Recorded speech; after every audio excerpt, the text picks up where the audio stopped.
अस्सलाम वालेकुम। I hope सब लोग खैरियत से होंगे। मेरी आवाज़ क्लियर आ रही है?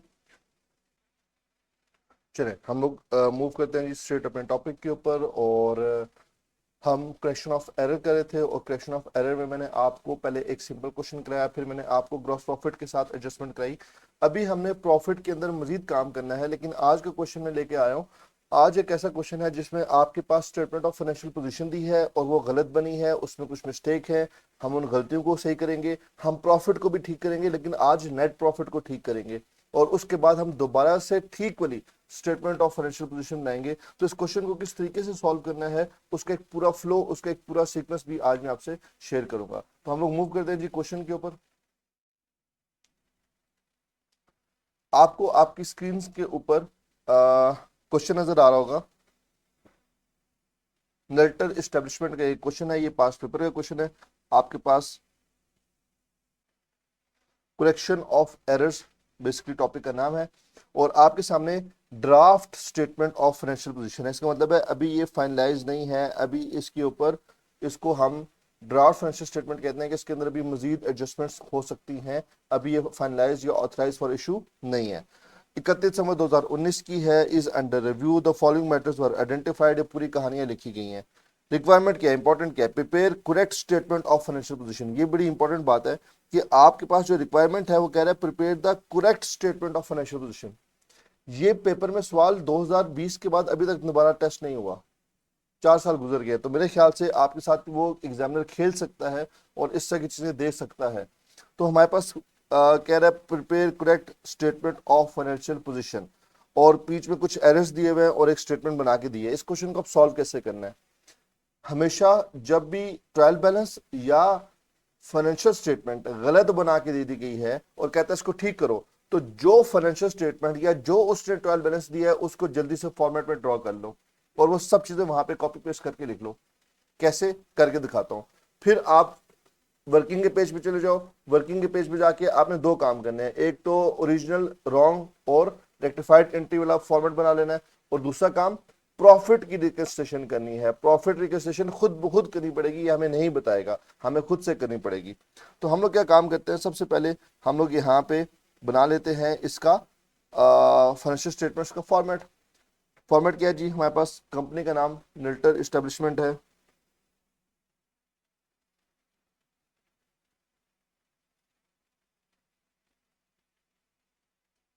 हम लोग बना क्या रहे हैं, स्टेटमेंट ऑफ फाइनेंशियल पोजीशन। कब की बना रहे हैं जी, एज ऑन 31 दिसंबर 2019। यहाँ पे हमारे पास जो रुपीज़ है वो आ जाएगा, और रुपीज़ हमारे पास किस में राउंडिंग ऑफ हुई है, 1000 में।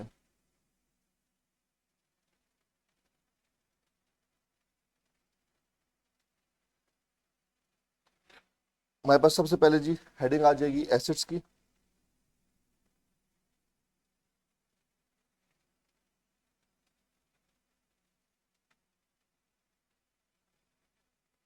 और एसेट्स में भी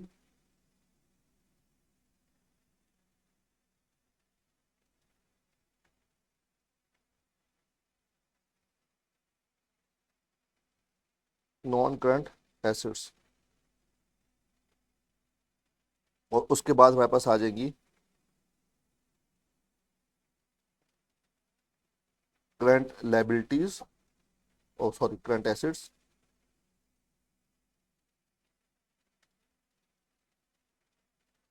उसके बाद जी मेरे पास जो नेक्स्ट कैटेगरी आती है सीक्वेंस में, अगर आप लेके चलोगे तो आप उसके बाद इक्विटी प्रेजेंट करोगे। इक्विटी, इक्विटी के बाद आपके पास आ जाएंगी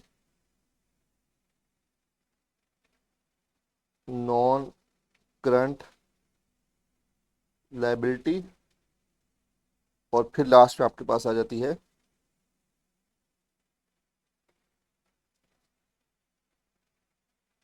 करंट लाइबिलिटी। तो आपने क्या काम करना है कि आपके पास जो उसने स्टेटमेंट ऑफ फाइनेंशियल पोजीशन अगर बना के दी है तो उसका पूरा फॉर्मेट बनाओ, सारी चीजें लिखो, उनकी फिगर्स भी लिख दो, आगे इंटरनल कॉलम में फिगर्स भी लिख दो। ट्रायल बैलेंस अगर गलत बना के दिया है तो ट्रायल बैलेंस का पूरा फॉर्मेट बनाए और जो जो फिगर्स ने दी है वो उसके आगे लिखते रहे इंटरनल कॉलम में, और फिर मैं आपको बताता हूं कि हमने इसकी एडजस्टमेंट किस तरीके से सॉल्व करनी है। ये बात समझ आई? अच्छा जी, तो हम लोग क्या काम करते हैं, हम लोग जल्दी से जो जो चीजें मेरे पास यहाँ पे दी हुई थी वो मैं उठा के यहाँ पे लिखना स्टार्ट कर देता हूँ। अब मेरे पास सबसे पहले जो दिया हुआ था, मेरे पास सबसे पहले फिक्स एसेट की फिगर दी हुई है, तो मैं यहाँ पे सिंपली क्या काम करूंगा, फिक्स एसेट लिखूंगा नॉन करंट एसेट्स के अंदर,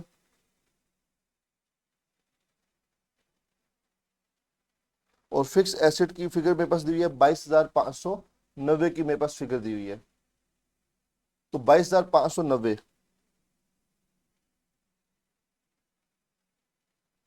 22,590 ये मैंने इधर कॉलम में लिख दिया। इसी तरह मेरे पास यहाँ पे फिगर दी हुई है करंट एसेट्स की, स्टॉक है, ट्रेड रिसीवेबल्स है। अच्छा, ड्राइंग गलत साइड पे लिखा हुआ है, ये देखो ड्राइंग आपके पास यहाँ पे लिखा हुआ है, ड्राइंग्स तो आपके पास इक्विटी में कैपिटल से लेस होता है, तो इसका मतलब है ये उसने एक मिस्टेक की हुई है, तो ये वाले काम भी उसने किए होते हैं। तो स्टॉक है, ट्रेड रिसीवेबल्स है, कैश एंड बैंक है, तो इसका मतलब है मैं इसको अकाउंट फॉर कर लेता हूँ, तो मेरे पास यहाँ पे आ जाएगा स्टॉक,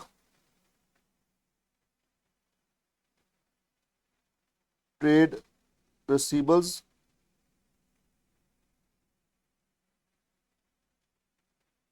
कैश एंड बैंक, और इनकी फिगर्स भी उठा के अपने पास लिख लेता हूँ।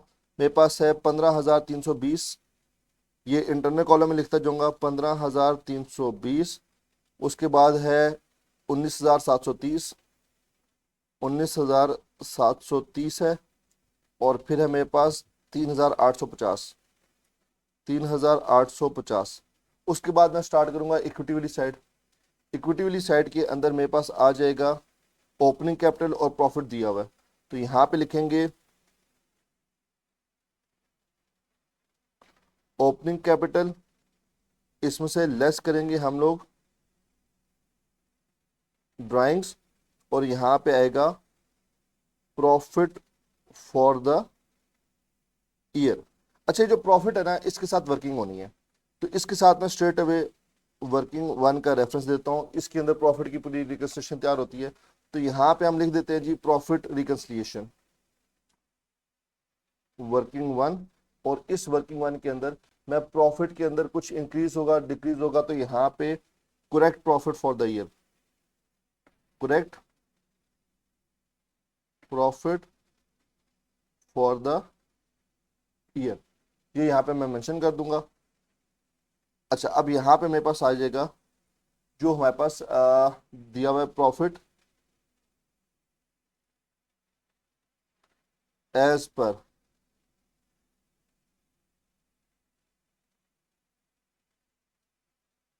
Draft financial statement. वो कितना दिया हुआ जी, हमारे पास प्रॉफिट दिया हुआ है 9,360। अब प्रॉफिट के अंदर जो भी एडजस्टमेंट्स होगी वो यहाँ पे करूंगा। उसके बाद ओपनिंग कैपिटल है 32,240 का, ओपनिंग कैपिटल 32,240, और ड्राइंग्स को अब मैं उसकी ठीक जगह पे लिख रहा हूँ, और ड्राइंग्स है मेरे पास जी 1,400 की, तो ड्राइंग्स यहाँ पे आ जाएंगी 1,400 की। ये सब काम मैं क्या कर रहा हूँ, मैं इंटरनल कॉलम में लिखता जा रहा हूँ, इसके अंदर यहीं पे प्लस माइनस करके मैं इसको ठीक भी कर दूंगा और साथ में इसके एरर्स को भी आइडेंटिफाई करता जाऊंगा। तो ये एक बड़ा अच्छा सवाल है और काफी अच्छे से पेपर में ये सवाल नहीं आया हुआ। उसके बाद आपके पास जी आ जाएंगे करंट लाइबिलिटीज, ट्रेड पेबल्स है, अदर पेबल्स है, एक्रूड एक्सपेंसेस है, पहले इनको लिख लेते हैं। ट्रेड पेबल,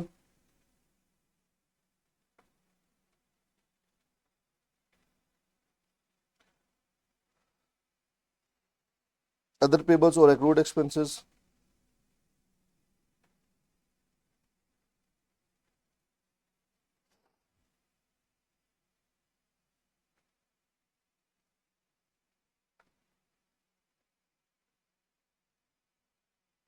अच्छा, अब इनकी फिगर है मेरे पास ये कितनी कितनी है, 17,332, 2680,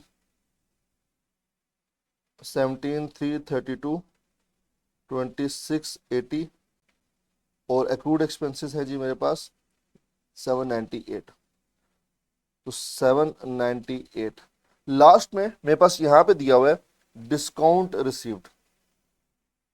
अब जल्दी से मुझे बताओ कि जो डिस्काउंट रिसीव्ड है, डिस्काउंट रिसीव्ड लाइबिलिटी तो नहीं होती, डिस्काउंट रिसीव्ड तो आपके पास एक इनकम है। या तो डिस्काउंट रिसीव्ड को आप परचेज से लेस करो या प्रॉफिट एंड लॉस में अदर इनकम में लेके जाओ, और ये उसने गलती से करंट लाइबिलिटीज में लिखा हुआ है। तो हमें क्या करना चाहिए, जल्दी से बताओ, इस डिस्काउंट रिसीव को क्या करें, हम इस डिस्काउंट रिसीव को इमीडिएटली कहां पे ले जाते हैं, प्रॉफिट एंड लॉस में। प्रॉफिट एंड लॉस का मतलब है यहाँ पे इसके हम एडजस्टमेंट कर देंगे, तो मेरे पास यहाँ पे आ जाएगा, यहाँ पे होंगी मेरे पास कुछ करेक्शंस, कुछ चीजें ऐड होंगी, कुछ चीजें लेस होंगी, और यहाँ पे मेरे पास आ जाएगा डिस्काउंट रिसीव्ड। प्रॉफिट के अंदर इसको मैं यहाँ पे, अब देखो ये फाइनेंशियल स्टेटमेंट में गलत जगह पे लिखा गया है, जनरल एंट्री में मिस्टेक नहीं है, लेजर में मिस्टेक नहीं है, ट्रायल बैलेंस में मिस्टेक नहीं है।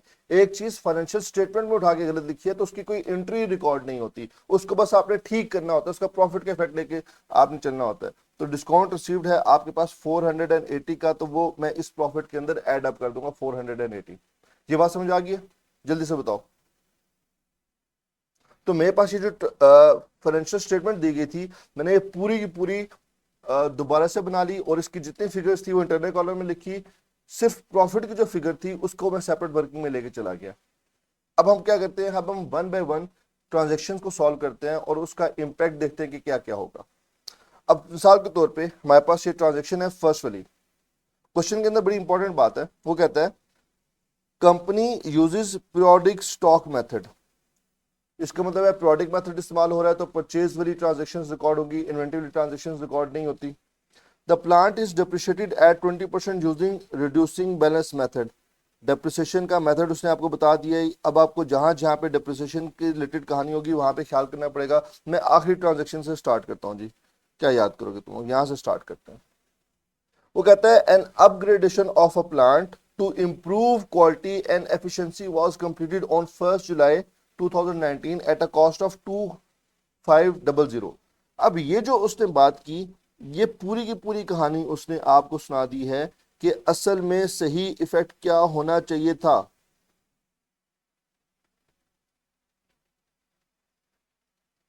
ये उसने आपको पूरी कहानी सुना दी है कि असल में सही इफेक्ट क्या रिकॉर्ड होना चाहिए था।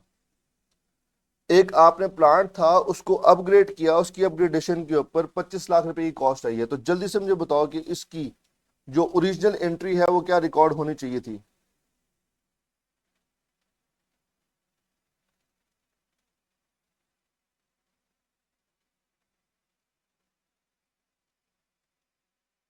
इसकी ओरिजिनल एंट्री रिकॉर्ड होनी चाहिए थी, फिक्स एसेट हमारे पास डेबिट होने चाहिए थे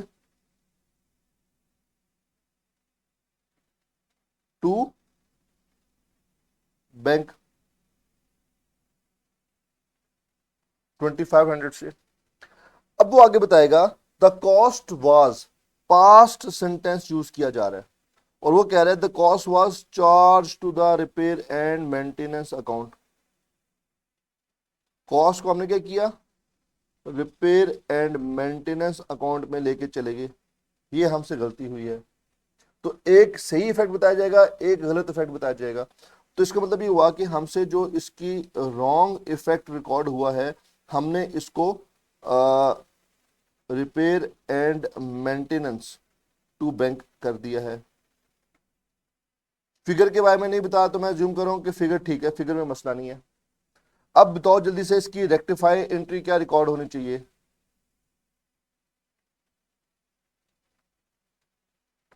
इसको रेक्टिफाई कैसे करेंगे, फिक्स एसेट रिकॉर्ड नहीं हुआ हुआ, रिसर्च रिपेयर एंड मेंटेनेंस गलत रिकॉर्ड हुआ हुआ है, तो फिक्स एसेट डेबिट और रिपेयर एंड मेंटेनेंस को रिवर्स कर दोगे। तो यहां पे आपके पास जो फिक्स एसेट है वो डेबिट होगा to repair and maintenance, credit हो जाएगा 2500 रुपए से। दूसरा एक और काम, एक एसेट था जो कि रिकॉर्ड ही नहीं हुआ। अगर एक एसेट था जो रिकॉर्ड ही नहीं हुआ, जब भी फिक्स एसेट की बात आएगी तो उससे रिलेटेड डेप्रिसिएशन की एडजस्टमेंट मुझे देखनी पड़ेगी। अगर एक एसेट था जो प्लांट था उसको आपने रिकॉर्ड ही नहीं किया तो उसके ऊपर डेप्रिसिएशन भी चार्ज नहीं की होगी। तो मुझे खुद से एक और एंट्री रिकॉर्ड करनी पड़ेगी और वो डेप्रिसिएशन की एंट्री रिकॉर्ड करनी पड़ेगी। तो यहां पे हम एक और ट्रांजेक्शन रिकॉर्ड करेंगे, depreciation expense to fix asset या एक्यूमुलेटेड डेप्रिसिएशन लिखो, एक ही बात है। यहां पे एक्यूमुलेटेड डेप्रिसिएशन सेपरेट नहीं दी हुई, फिक्स एसेट लिखा हुआ है, वहीं से लेस कर दूंगा। कैसे कैलकुलेट करूंगा? 2500 का एसेट था, 20% डेप्रिसिएशन है, 1 जुलाई को लिया था, 31 दिसंबर हमारा ईयर एंड है, तो इसका मतलब क्या हुआ, 6 महीने की डेप्रिसिएशन चार्ज होनी चाहिए थी, तो 6/12 250 की डेप्रिसिएशन चार्ज हो जाएगी हमारे पास यहाँ पे। तो ये दो ट्रांजेक्शन्स थी जिनको आपने अकाउंट फॉर करना था, मैंने यहाँ पे इसको अकाउंट फॉर कर दिया। अब हम देखते हैं कि इसका इफेक्ट क्या होगा।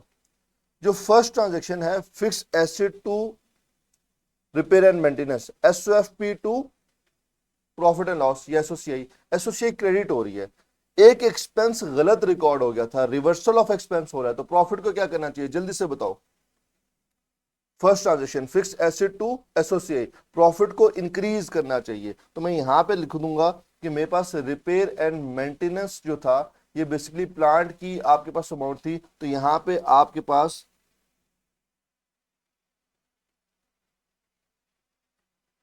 Reversal of repair and maintenance हो रहा है 2500 रुपए से, तो प्रॉफिट को इंक्रीज कर देंगे। अच्छा, इसके साथ साथ जो फिक्स एसेट है, आपके पास फिक्स एसेट में भी इंक्रीज आ रहा है, तो फिक्स एसेट को भी इंक्रीज करेंगे। तो फिक्स एसेट को भी यहां पे आप इंक्रीज करोगे और यहां पे आप ऐड करोगे 2500। ये पहली एडजस्टमेंट का आपके पास नीचे आ गया। उसके साथ देखो ब्रैकेट में मैंने ये आई भी डाल दिया, ठीक हो गया। अच्छा, उसके बाद ये तो पहली, अब ट्रांजेक्शन टू ट्रांजेक्शन चलना है। मैंने प्रॉफिट को ठीक कर दिया पहली ट्रांजेक्शन के अंदर, फिक्स एसेट को ठीक कर दिया। उसके बाद डेप्रिसिएशन है, डेप्रिसिएशन दोबारा से एक्सपेंस है, एक एक्सपेंस बढ़ गया है, आपने रिकॉर्ड नहीं की थी डेप्रिसिएशन, एक्सपेंस बढ़ गया है, तो इसका मतलब ये हुआ एक्सपेंस बढ़ गया है, तो यहां पे आप उसको अकाउंट फॉर करोगे कि यहां पे डेप्रिसिएशन एक्सपेंस ऑन प्लांट, ये फोर्थ ट्रांजेक्शन थी आपके पास 250।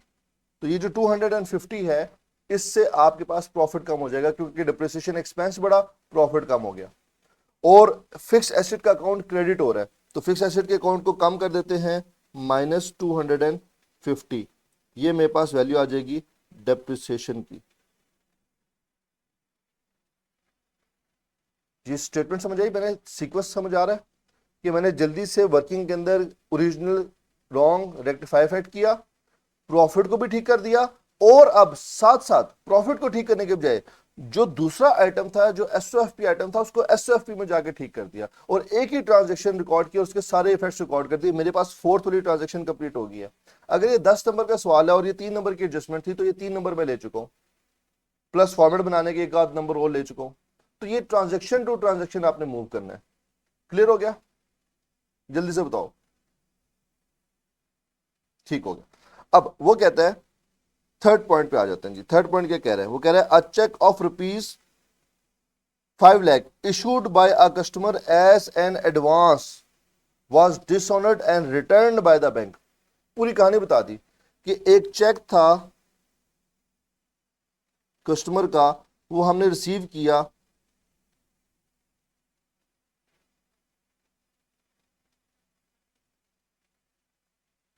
वो कह रहा है रिटर्न बाय द बैंक।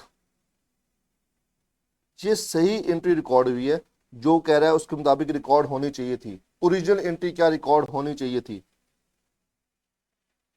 तो वो कह रहा है अ check of ₹500,000 issued by a customer as an advance was dishonored and returned by the bank। Cheque dishonour हुआ है कस्टमर का और हमें वापस आ गया। अब इसकी हमने ट्रांजेक्शन रिकॉर्ड करनी थी। अब no entry was made on return of cheque, हमें एक रिटर्न ऑफ चेक के ऊपर हमने कोई एंट्री रिकॉर्ड नहीं की। मुझे बताएं कि अगर आपने रिटर्न ऑफ चेक के ऊपर एंट्री रिकॉर्ड नहीं की, तो इसकी ट्रांजेक्शन क्या रिकॉर्ड होनी चाहिए थी, इसमें होना क्या चाहिए था?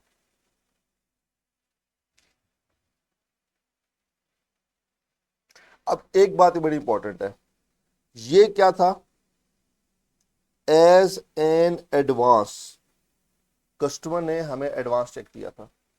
अगर कस्टमर ने मुझे एडवांस चेक दिया था तो मुझे बताओ कि मैंने इसकी ओरिजिनल एंट्री क्या रिकॉर्ड की होगी जो रिवर्स होनी चाहिए थी। जब कस्टमर ने मुझे चेक दिया होगा तो मैंने इसकी एंट्री क्या रिकॉर्ड की होगी, और ये एडवांस चेक था तो मैंने इसको रिकॉर्ड किया होगा अपने पास बैंक अकाउंट डेबिट, और साथ रिसीबल्स को कम किया होगा या अदर पेबल्स में लेके गया होगा। एडवांस फॉर्म कस्टमर एक लायबिलिटी बनाई होगी या इसको मैंने रिसीबल से कम किया होगा। जल्दी से बताओ मुझे ओरिजिनल एंट्री क्या होनी चाहिए थी इसकी। इसका मतलब ये हुआ कि जब एक कस्टमर था उसने जब मुझे पैसे दिए, तो ये तो ऑब्वियस है कि जब भी उसने मुझे पैसे दिए, ये फोर्थ ट्रांजेक्शन थी। अब हम बात कर रहे हैं थर्ड ट्रांजेक्शन के ऊपर। तो जब कस्टमर से जब चेक आया तो मेरे पास बैंक का अकाउंट तो डेबिट होना चाहिए था, कैश एंड बैंक डेबिट होना चाहिए था 500 से। क्रेडिट क्या होना चाहिए था? कुछ लोग कहेंगे सर कस्टमर अकाउंट होना चाहिए था। ठीक है, अगर उन्होंने कस्टमर अकाउंट भी क्रेडिट कर दिया तो वो गलत नहीं होगा, ठीक है, कोई मसला नहीं है, वो गलत नहीं होगा। लेकिन असूलन जब आप एडवांस देते हो तो ये जो अमाउंट होती है, क्योंकि स्टेटमेंट ऑफ फाइनेंशियल पोजीशन बन गई है, स्टेटमेंट ऑफ फाइनेंशियल पोजीशन बनने का मतलब ये है कि आपने कैटेगराइज कर दिया है कि ये रिसीबल है और ये एडवांस फ्रॉम कस्टमर आपकी लायबिलिटी बन चुकी है। तो अगर तो स्टेटमेंट ऑफ फाइनेंशियल पोजीशन बन गई है तो ज्यादा बेहतर है कि आप यहां पे इसको लिखते अदर पेबल्स। तो इसका मतलब ये हुआ कि जब मेरे पास कस्टमर से चेक रिसीव हुआ था तो मैंने एंट्री रिकॉर्ड की थी बैंक, और इसको मैं लेके गया था अदर पेबल्स में। अब वो डिसऑनर हो गया है। अगर वो डिसऑनर हुआ है तो मुझे क्या करना चाहिए, मुझे इसी एंट्री को रिवर्स कर देना चाहिए। तो मेरे पास बेसिकली जो ओरिजिनल एंट्री रिकॉर्ड होनी चाहिए थी वो इसका रिवर्सल रिकॉर्ड होना चाहिए था। और वो रिवर्सल क्या बनता है कि मैं अदर पेबल्स का अकाउंट डेबिट करूं, और कुछ लोग जो अदर पेबल्स यहाँ पे नहीं समझ आते उनको, वो अगर यहाँ पे रिसीबल्स भी लिख देते हैं तो कोई मसला नहीं है, वो रिसीबल्स का अकाउंट डेबिट करके अपने पास बैंक का अकाउंट क्रेडिट करेंगे विद द फिगर ऑफ 500 और 500। ये ट्रांजैक्शन होनी चाहिए थी। डिसऑनर हुआ है चेक, तो चेक रिसीव होता है नॉर्मली तो बैंक टू कस्टमर करते हैं, डेटर्स करते हैं। डिसऑनर हो गया तो एंट्री रिवर्स कर देते हैं। अब मुझे आप बताओ कि इसको मैं अदर पेबल में एडजस्ट करूं या रिसीबल्स में, दोनों ठीक है, गलत कोई नहीं है। ज्यादा बेहतर है कि इस सिचुएशन के अंदर जब फाइनेंशियल स्टेटमेंट बन चुकी है तो अदर पेबल्स में करो, क्योंकि ये अदर पेबल्स में लायबिलिटीज में लिखा हुआ आ रहा होगा। ठीक हो गया। अब वो कह रहा है कि हमने कोई एंट्री रिकॉर्ड नहीं की, no entry was made on return of cheque, error of omission है कि हमने कोई ट्रांजेक्शन रिकॉर्ड ही नहीं की। जब कोई ट्रांजेक्शन ही रिकॉर्ड नहीं की तो ये एरर ऑफ ओमिशन था। हम सिंपल क्या काम करेंगे, जो असल एंट्री बनती है उसको रिकॉर्ड करना चाहिए। तो हमारे पास यहां पे अदर पेबल्स टू बैंक 500 500। अब मुझे बताओ कि इस ट्रांजैक्शन का क्या प्रॉफिट के ऊपर कोई फर्क पड़ेगा? ये जो हमने रेक्टिफाइंग एंट्री रिकॉर्ड की है, क्या इसका प्रॉफिट कोई फर्क है? नहीं। क्यों? क्योंकि अदर पेबल्स भी एसओएफपी में आता है, बैंक भी एसओएफपी में आता है, इसका प्रॉफिट एंड लॉस से कोई ताल्लुक नहीं है। तो हमें अदर पेबल्स और बैंक दोनों की फिगर्स को कम करना है।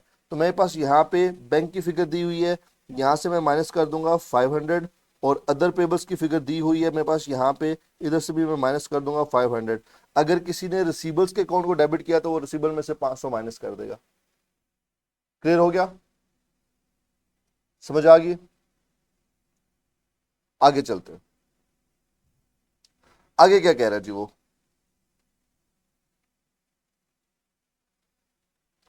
आगे क्वेश्चन में जी कह रहा है second adjustment, good sold on credit at a trade discount of 10%। इतनी बात पढ़ी है, मैं आगे स्टेटमेंट नहीं पढ़ा। वो कह रहा है good sold on credit at a trade discount of 10%। ये बात पढ़ ली, ये ओरिजिनल फैक्ट था। चीजें बेची हैं 10% डिस्काउंट पे बेची हैं, ग्रॉस अमाउंट है 6400,000। तो गुड्स सोल्ड ऑन क्रेडिट, मुझे बताओ ओरिजिनल एंट्री क्या रिकॉर्ड होनी चाहिए थी? गुड्स सोल्ड ऑन क्रेडिट है तो इसका मतलब है कि आपके पास यहां पे एंट्री रिकॉर्ड होनी चाहिए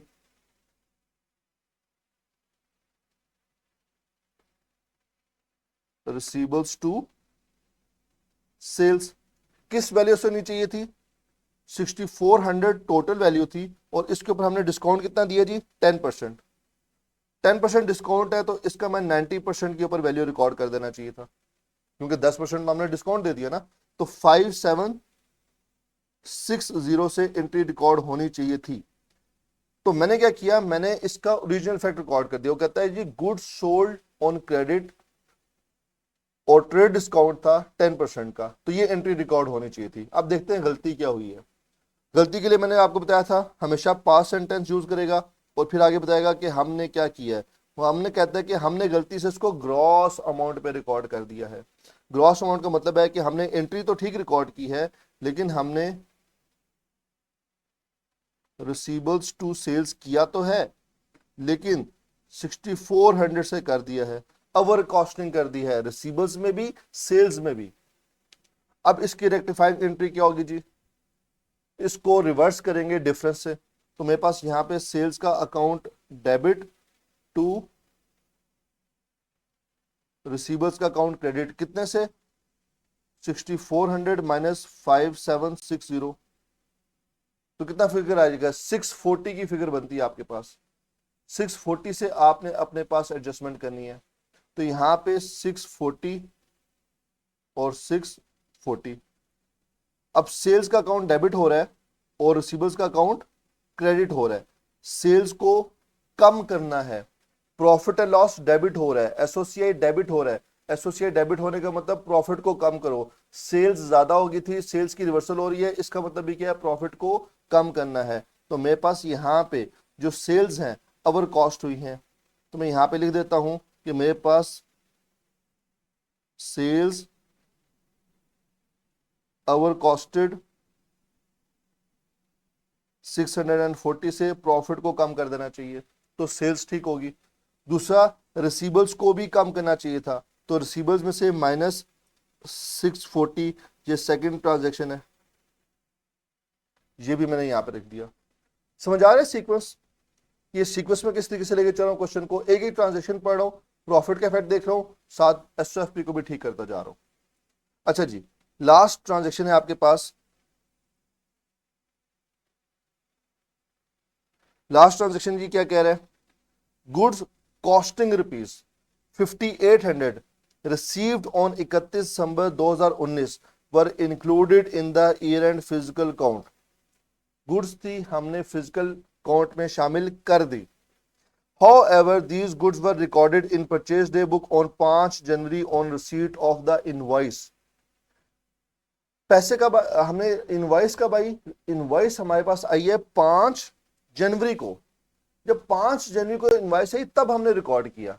अब देखो इसके ऊपर ना बेसिकली आपको थोड़ी सी समझ आनी चाहिए कहानी IS2 की।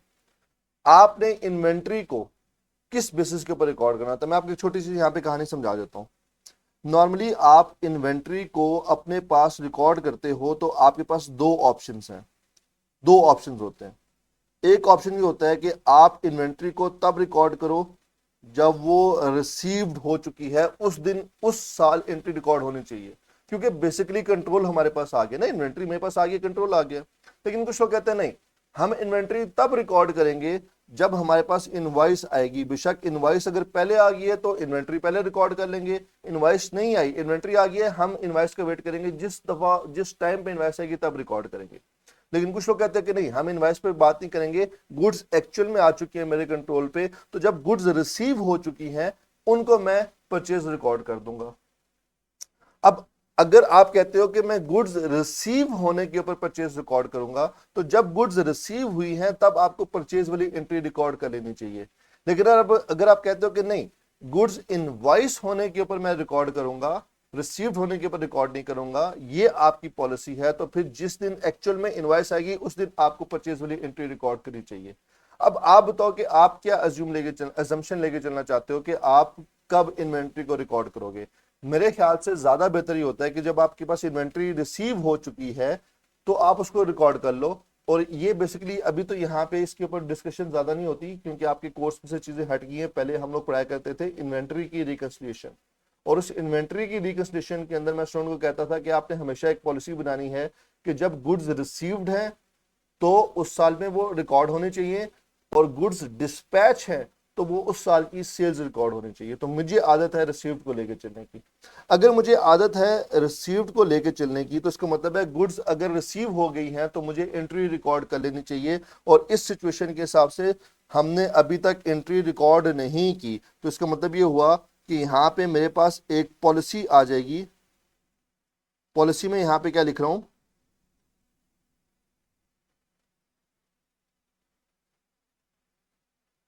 Entry recorded at goods received. तो जब गुड्स रिसीव हुई है मुझे तब एंट्री रिकॉर्ड करनी चाहिए। उस सिचुएशन के हिसाब से ये एरर ऑफ ओमिशन है, मैंने एक गलती की है, ओमिट की है। तो मैं यहाँ पे क्या करूंगा, मैं यहाँ पे एंट्री रिकॉर्ड कर लूंगा, क्योंकि प्रोडक्ट मेथड है तो एंट्री रिकॉर्ड करूंगा परचेजेस टू पेबल्स। और फिगर कितनी आएगी जी, फिगर आएगी 5800 की। अगर तो मैं इनवॉइस के हिसाब से नहीं देखता और मैं देखता हूं कि गुड्स रिसीव हो गई हैं तो एंट्री रिकॉर्ड होनी चाहिए, तो मैं ये एंट्री रिकॉर्ड कर लूंगा। हाँ, कुछ बच्चे कहते नहीं सर हम तो इनवॉइस पे रिकॉर्ड करेंगे, जब गुड्स की इनवॉइस आएगी हमें परचेज की एंट्री तब रिकॉर्ड करनी चाहिए। तो वो बच्चे जो इनवॉइस के ऊपर एंट्री रिकॉर्ड करना करते हैं तो उनके क्वेश्चन में कोई मिस्टेक नहीं है। लेकिन इन्वेंट्री आपके पास आ चुकी है तो ये इन्वेंट्री तो आपकी है ही नहीं, तो फिर आपको इन्वेंट्री की एडजस्टमेंट करनी पड़ेगी, इन्वेंट्री से उसको निकालना पड़ेगा। तो बात एक ही है कि आपको कोई ना कोई एडजस्टमेंट तो करनी पड़ेगी।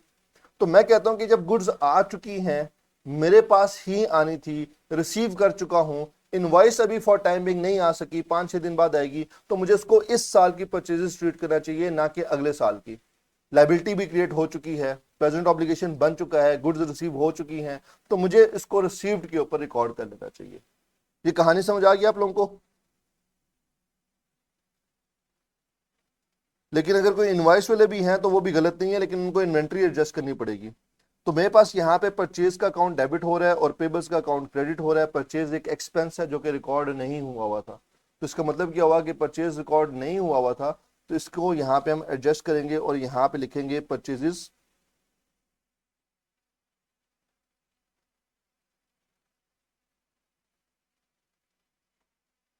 For December 19 not recorded.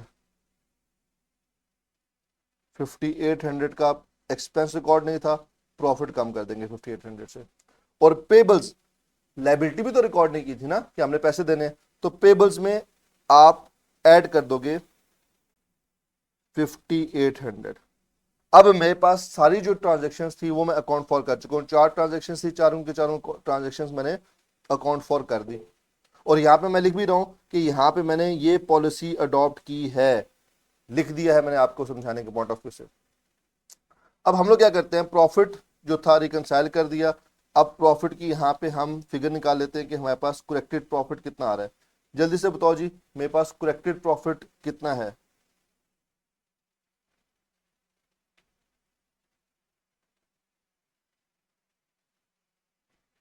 Corrected profit की फिगर बता दें जी, सब कुछ प्लस माइनस करके फिगर बता दें।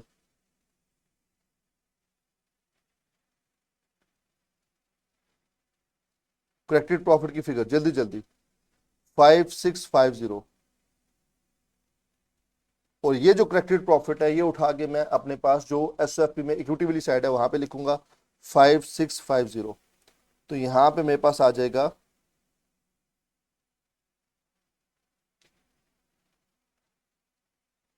5650 का करेक्टेड प्रॉफिट। अब हमने क्या काम करना है, हमने अपनी एसएफपी को क्लोज करना है। जल्दी से मुझे जी फिक्स एसेट की फिगर बता दें, फिक्स एसेट की फिगर कितनी आ रही है? जल्दी जल्दी फिक्स एसेट की फिगर बता दो।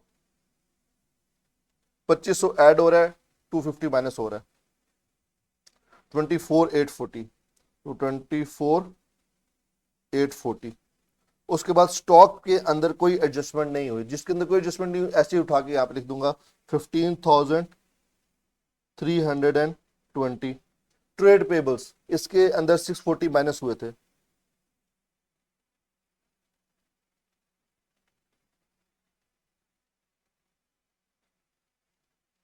ट्रेड पेबल्स के अंदर ये कितनी वैल्यू आ रही है, ट्रेड पेबल्स की वैल्यू बता दो। Trade payables 19090, 19090। Cash and bank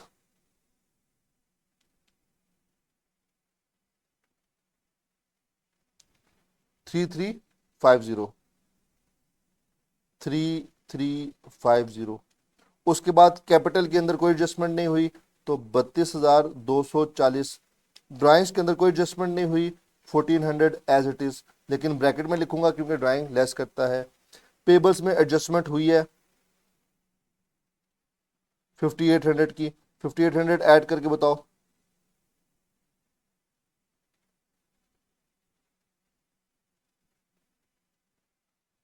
to three one three two 23132, ये पेबल्स की फिगर आ गई है।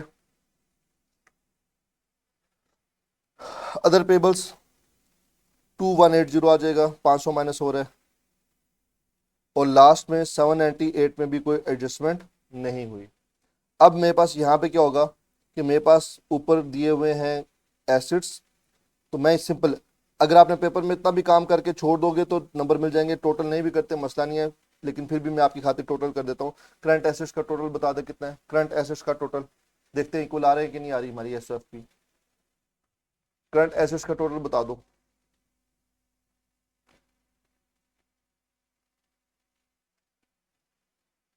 सिर्फ करंट एसेट्स का टोटल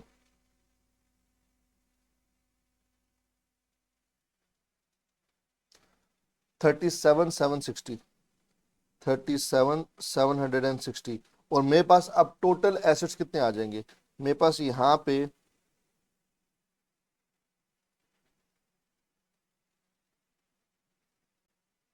इसमें करंट और नॉन करंट दोनों ऐड अप कर दें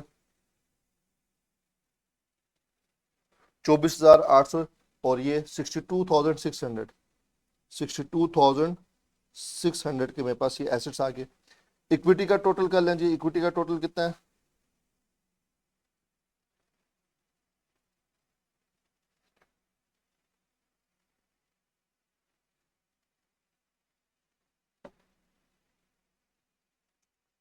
थर्टी सिक्स फोर नाइन्टी 36,490। इसी तरह करंट लायबिलिटीज का टोटल कर लें, क्वेश्चन में नॉन करंट लायबिलिटीज तो है नहीं।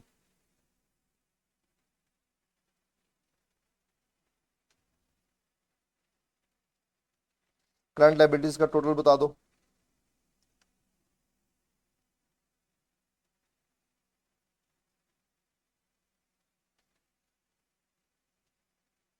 Twenty six one one zero. और मेरे पास अब टोटल बता दे सबका, non current liabilities equity plus current liabilities, total liabilities and equity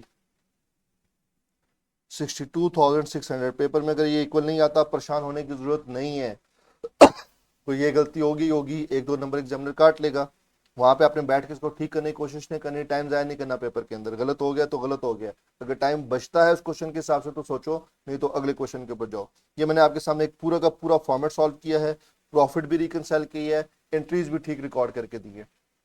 एक ट्रायल बैलेंस वाला क्वेश्चन है, वो क्वेश्चन भी प्रैक्टिस करवा दूंगा मैं। फिर हम नेट प्रॉफिट और ग्रॉस प्रॉफिट की अलग अलग जो प्रॉफिट रिकंसिडरेशन है उसके ऊपर भी हम लोग बात करेंगे कि अगर हमने नेट प्रॉफिट को अलग ठीक करना है, ग्रॉस प्रॉफिट को अलग ठीक करना है तो क्या होगा। पहले क्वेश्चन के अंदर मैंने आपको ग्रॉस प्रॉफिट ठीक करके दिया था, आज के क्वेश्चन में मैंने आपको नेट प्रॉफिट ठीक करके दी है। अगला जो क्वेश्चन आएगा उसमें ग्रॉस प्रॉफिट और नेट प्रॉफिट को दोनों को इकट्ठे एक साथ ठीक करेंगे।